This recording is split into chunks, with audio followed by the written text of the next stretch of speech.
People ask me questions like, what is an unattended death?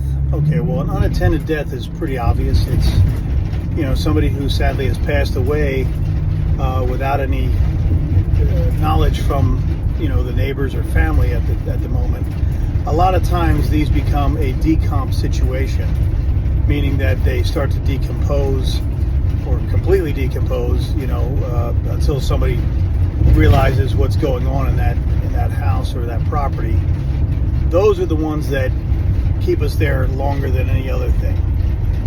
Those are pretty rough because, not only does it have a great deal of odor, sometimes you can't get to the front, within 100 feet of the front door without realizing that there's something going on in there, meaning somebody died in there. Also, a lot of times you'll look at the windows and you'll see tons of flies and things like that. Well, that's a pretty good indicator. Sadly, a lot of times if they had pets, the pets perish because, they've starved to death or whatnot. I have 2 cats. They are from a decomp situation. We rescued them from a person who died and had been there for almost 2 weeks. So, they were in pretty decent shape when we got them, but we did that cleanup and I took them home with me because nobody else could deal with them. So that's how I've got my cats.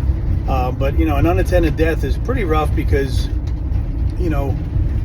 if there are family members and things like that, after a point they get pretty upset about the fact that they didn't know for so long or realize that it happened. And unattended death could be something where you talk to somebody today and an hour from now they pass and you may not get around to calling them again for a few days, and by then it's a pretty serious situation, especially in Louisiana heat.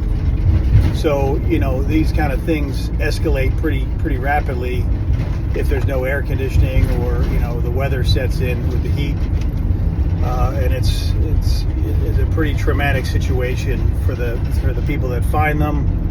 A lot of times, if sadly, if the family members or somebody else is lucky, they have the police do a well check and find out, because you don't want to accidentally stumble onto a loved one who has passed for days or longer. It's a pretty horrific situation. So, but yeah, unattended deaths make up a lot of our business. It's a sad situation, but that's just how it goes.